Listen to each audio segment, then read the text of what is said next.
Assalamualaikum warahmatullahi wabarakatuh. Perkenalkan, nama saya Prayoga Ningtyas dengan nomor mahasiswa 20510404212. Saya dari kelas MDSD.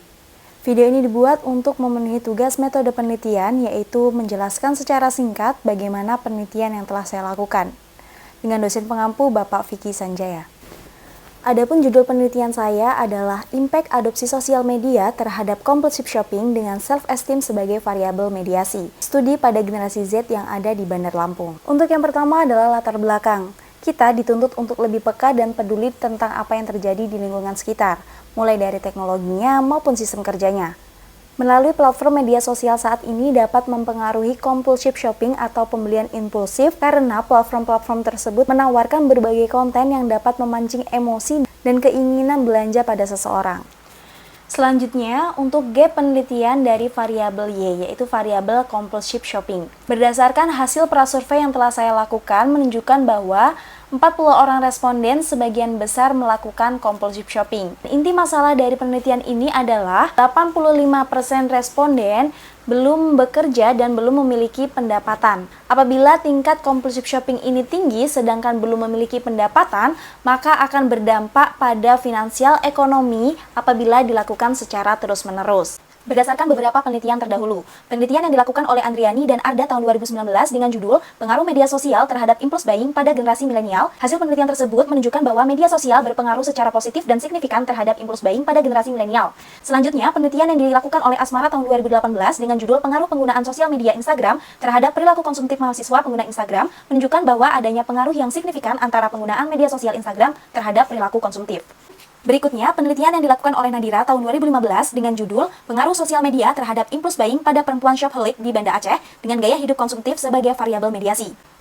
Hasil penelitian tersebut menunjukkan bahwa sosial media berpengaruh secara negatif dan tidak signifikan terhadap impulse buying.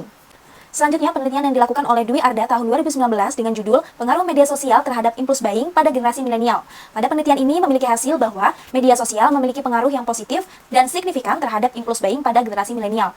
Selanjutnya, yang terakhir, penelitian yang dilakukan oleh Rizka Maulidia tahun 2019 dengan judul Pengaruh Daya Tarik Iklan Online Terhadap Impulse Buying. Hasil penelitian tersebut menunjukkan bahwa adanya pengaruh positif dan signifikan daya tarik iklan online terhadap impulse buying. Selanjutnya, untuk gap penelitian variabel mediasi. Berdasarkan beberapa penelitian terdahulu, yang pertama, penelitian yang dilakukan oleh Arisandi dan Huriati tahun 2019 dengan judul Hubungan Antara Kontrol Diri dengan Impulse Buying pada mahasiswi Fakultas Psikologi. Hasil dari penelitian tersebut menunjukkan bahwa terdapat hubungan yang sangat signifikan antara kontrol diri dengan impulse buying pada mahasiswi Fakultas Psikologi. Selanjutnya, penelitian yang dilakukan oleh Ningrum dan Matulesi tahun 2018 dengan judul Self-Image dan Impulse Buying terhadap Produk Fashion pada Dewasa Awal. Hasil dari penelitian ini menunjukkan bahwa ada hubungan positif yang signifikan antara self-image dengan impulse buying. Selanjutnya, penelitian yang dilakukan oleh Permana dan Kusdianti tahun 2019 tentang hubungan self-esteem dengan impulse buying pada mahasiswi angkatan 2013 Fakultas Ekonomi Universitas Bandung menunjukkan bahwa terdapat hubungan yang negatif antara self-esteem dan impulse buying. Selanjutnya, penelitian yang dilakukan oleh Laili Kurnia tahun 2018 dengan judul Hubungan Antara Self-Esteem Terhadap Compulsive Shopping. Dan selanjutnya, yang terakhir, penelitian yang dilakukan oleh Balkis Anissa tahun 2019 dengan judul Hubungan Antara Self-Esteem dengan Impulse Buying pada siswa pengguna online shop. Hasil dari dua penelitian yang terakhir menunjukkan bahwa adanya pengaruh positif dan signifikan antara self-esteem dan impulse buying atau compulsive shopping. Nah, berdasarkan beberapa penelitian terdahulu yang telah disebutkan sebelumnya, peneliti menduga bahwa self-esteem memediasi antara impact sosial media terhadap compulsive shopping. Selanjutnya adalah bab 2, yaitu teori dan hipotesis. Untuk kajian teori yang pertama, teori adopsi sosial media. Teori yang mendukung pada penelitian ini adalah teori pengaruh sosial atau social influence theory, di mana teori ini mengatakan bahwa individu cenderung menggunakan sosial media karena mereka ingin diterima oleh orang lain atau ingin mempengaruhi orang lain. Adapun indikator dari sosial media, yang pertama adalah partisipasi, yang kedua keterbukaan, yang ketiga percakapan, yang keempat komunitas, dan yang kelima keterhubungan. Adapun untuk variabel Y-nya yaitu variabel compulsive shopping, di mana teori yang mendukung pada penelitian ini teori stimulus, organisme, dan respons atau SOR. Teori ini mengatakan bahwa stimulus atau rangsangan seperti iklan atau penempatan produk di toko akan mempengaruhi organisme atau individu secara psikologis sehingga akan memunculkan respon pembelian secara impulsif. Adapun indikator dari pembelian impulsif, yang pertama adalah pembelian tanpa direncanakan. Yang kedua, pembelian tanpa berpikir sebab akibatnya. Yang ketiga, pembelian yang dipengaruhi dengan keadaan emosional. Dan yang keempat, pembelian yang dipengaruhi oleh penawaran yang menarik. Selanjutnya untuk teori variabel mediasi atau variabel self-esteem. Teori yang mendukung pada penelitian ini adalah teori kognitif atau cognitive theory. Menurut teori ini, individu memiliki pemahaman dan interpretasi yang unik terhadap dunia sekitarnya, dan perilaku mereka dipengaruhi oleh cara mereka memproses informasi yang mereka terima. Adapun aspek-aspek dalam self-esteem, yang pertama ada kekuatan atau power, yang kedua keberartian atau significance, ketiga ada kebajikan atau virtue, yang keempat ada kemampuan atau competence. Selanjutnya adalah hipotesis. Untuk hipotesis yang pertama, pengaruh adopsi sosial media terhadap compulsive shopping. Adapun beberapa penelitian terdahulu yang telah dijelaskan pada bab 1, diantaranya sebagai berikut. Sehingga hipotesis 1 adalah adopsi sosial media berpengaruh positif dan signifikan terhadap compulsive shopping pada generasi Z di Bandar Lampung.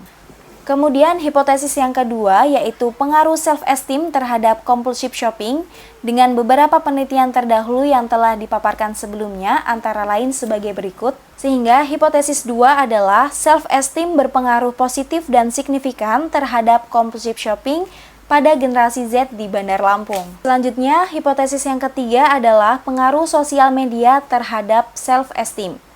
Menurut beberapa penelitian terdahulu sebagai berikut, maka hipotesis 3 adalah penggunaan sosial media berpengaruh positif dan signifikan terhadap self-esteem pada generasi Z di Bandar Lampung.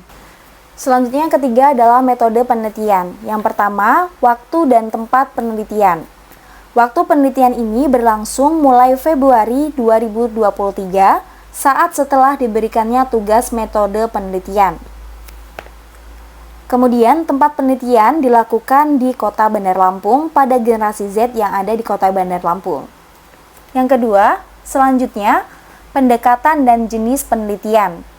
Penelitian ini menggunakan pendekatan kuantitatif. Tujuan penelitian kuantitatif yaitu mengembangkan dan menggunakan model matematis, teori atau hipotesis yang berkaitan dengan fenomena yang sedang diteliti. Menurut pendekatannya, penelitian ini merupakan penelitian survei dengan casual.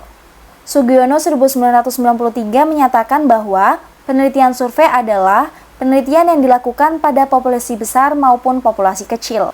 Dan hubungan casual menurut Sugiono 1993 adalah hubungan yang bersifat sebab akibat. Jadi, terdapat hubungan antara variabel independen atau variabel yang mempengaruhi terhadap variabel dependen atau variabel yang dipengaruhi. Selanjutnya, populasi dan sampel. Populasi dalam penelitian ini adalah generasi Z di Kota Bandar Lampung dengan rentang usia 12 sampai 25 tahun yang aktif dalam menggunakan sosial media. Sedangkan sampel dalam penelitian ini, peneliti menetapkan sampel sebanyak 100 orang dari generasi Z yang ada di Kota Bandar Lampung. Selanjutnya, teknik pengumpulan data. Teknik pengumpulan data pada penelitian ini menggunakan daftar pertanyaan atau kuesioner yang disebar secara online kepada generasi Z yang ada di Bandar Lampung. Nah, untuk kuesioner ini menggunakan skala liter dari 1 sampai 4. Kemudian, untuk definisi operasional variabel. Di sini ada 3 variabel, yaitu variabel X, Y, dan variabel mediasi. Untuk variabel X adalah sosial media dengan beberapa indikator sebagai berikut, yaitu alokasi waktu mengakses media sosial, yang kedua akun media sosial yang dimiliki, yang ketiga kegunaan atau alasan menggunakan sosial media, dan yang keempat dampak positif dan negatif dalam penggunaan sosial media. Yang kedua, variabel Y adalah compulsive shopping. Indikatornya, yang pertama pembelian tanpa direncanakan, yang kedua, pembelian tanpa berpikir akibatnya. Yang ketiga, pembelian yang dipengaruhi keadaan emosional. Dan yang keempat, pembelian yang dipengaruhi oleh penawaran terbaik. Yang terakhir, variabel mediasi, yaitu self-esteem.